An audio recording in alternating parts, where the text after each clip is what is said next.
তেলটা দেখো কড়াই বসিয়ে আমি তেল দিয়ে দিয়েছি। কড়াইতে তেল গরম হয়ে গেছে, দিয়ে দেব মাছগুলো ভেজে নেব। মাছটা করে নিচে দিয়েছিলাম, একটু করে একটু হালকা লালচে করে ভেজে নেব। এটা জ্যান্ত মাছ, খুব বেশি লাল করবো না। মাছ ভাজা হয়ে গেছে, তুলে নেব।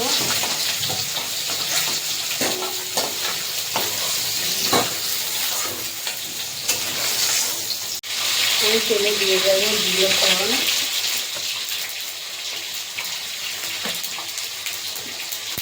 কেটে ধুয়ে রাখা যে শালগম। আমরা এগুলোকে শালগম বলে, অনেকে এক একজন এক এক রকম কথা বলে। এটাকে শালগম বলে, আবার কেউ বলে ওলকপিও বলে। শালগম দিয়ে রান্না করবো কাতলা মাছ দিয়ে করবো।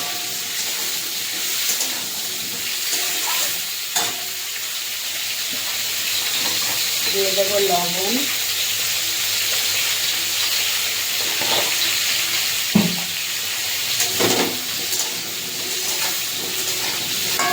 চাপা দিয়ে দেবো।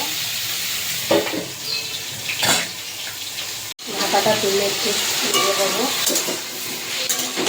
অনেকটা মজে রাখছে, শালগমটা খুব ভালো, কচি। শালগম অনেকটা যে নরম হয়ে গেছে, বাকিটা মশলা দিয়ে কষাতে নরম হয়ে যাবে। দিয়ে দেবো অর্ধেকটা টমেটো।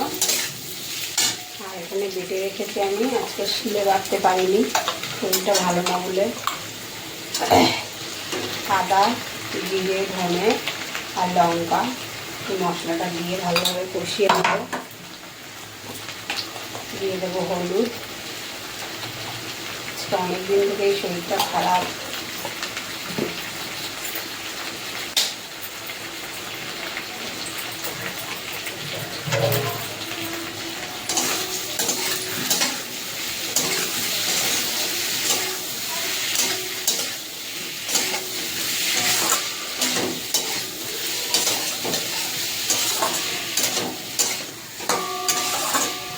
আমি শালগমে আলু দিয়ে আলু ছাড়া করছি।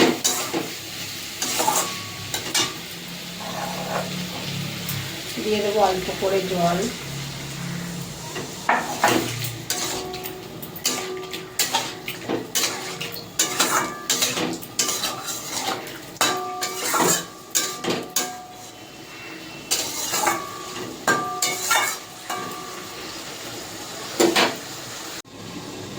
ঢাকনাটা তুলে একটুখানি তরকারি নেড়ে দেবো। নরম হয়ে গেছে, মশলা কষাতে এই যে মশলা গা দিয়ে তেল ছেড়ে দিয়েছে।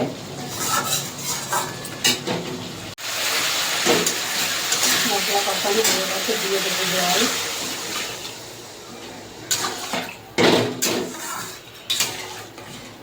ঝোল ফুটে গেছে, ভেজে রাখা মাছ এবার দিয়ে দেবো।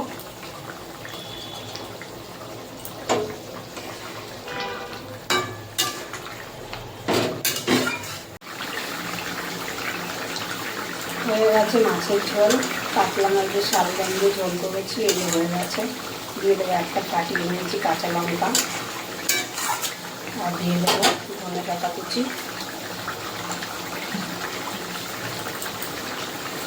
দেখো বন্ধুরা, হয়ে গেছে শালগম দিয়ে কাতলা মাছ দিয়ে ঝোল করেছি। আমার এই রেসিপিটা যদি ভালো লেগে থাকে একটা লাইক কমেন্ট করে দেবে, আর সাবস্ক্রাইব করে দেবে। জ্যান্ত মাছ দিলে তো তরকারির স্বাদই চেঞ্জ হয়ে যায় একদম।